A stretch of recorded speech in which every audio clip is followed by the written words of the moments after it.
į sveikatą. Radio Gama abiems gyvenimo atvejams.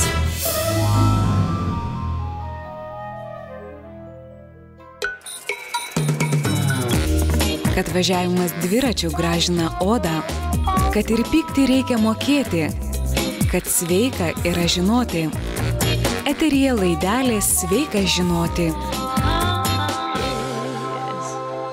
Temą pristato uždarosios akcinės bendrovės Visakuva produktų vadovė Raminta Petrauskaitė. Mes dažnai užmirštame, kad esame gamtos dalimi, kuri suteikia daug įvairių mūsų sveikatą puoselėjančių arba atstatančių dovanų.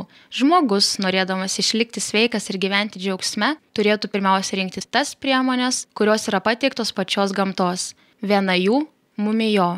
Šiandien apie mumijo medžiagą bei jo susidarimą gamtoje yra daug skirtingų ir prieštaringų teorijų. Išleista ne viena knyga, tačiau faktas, kad mumijo natūrali mineralinė medžiaga randama tik aukštai kalnuose. Mumijo kilmė yra laikoma viena iš gamtos paslapčių. Yra suformuota įvairių hipotezių, kaip aukštai kalnuose įvairiose pasaulio regionuose, ypač Centrinėje Azijoje, Himalajų, Pamyro ar Altajų kalnuose atsiranda lipni, tamsiai rudos arba juodos spalvos mumijo medžiaga. Tačiau iki šiol mokslas neprima vieningos išvados.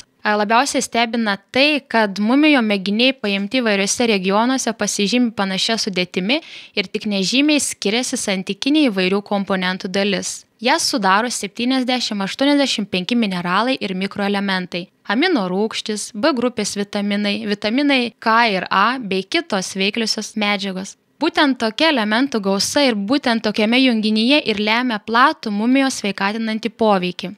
Mumijo yra žinomas daugiau nei 3000 metų, o per paskutinius daugiau nei 50 metų mokslininkų pastangomis buvo pradėtos sistemingai analizuoti ir patvirtintos dauguma tradicinių mumijo sveikatinančių savybių. Jose teigiama, kad mumijo greitina ir skatina organizmo ląstelių atsinaujinimą ir yra puikus vaistas nuo daugelio ligų, tokių kaip širdies ir kraujagyslių sistemos ligos, chroniškos kvėpavimo takų ligos, teigiamai veikia kaulų ir sąnarių sistemą, jis labai tinka tiems, kurių virškinimas yra jautrus ir ypač prie lėtinių susirgimų, kurios sunkiai veikia ir šiuolaikinė medicina.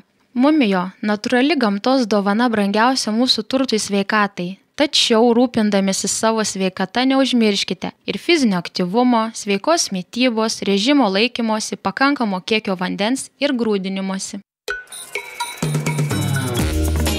Kad kraują gerina špinatai, kad migreną gali sukelti rūkymas, kad sveika yra žinoti. Eteryje laidelė sveika žinoti. Laidą parengė uždaroji akcinė bendrovė Visakuva.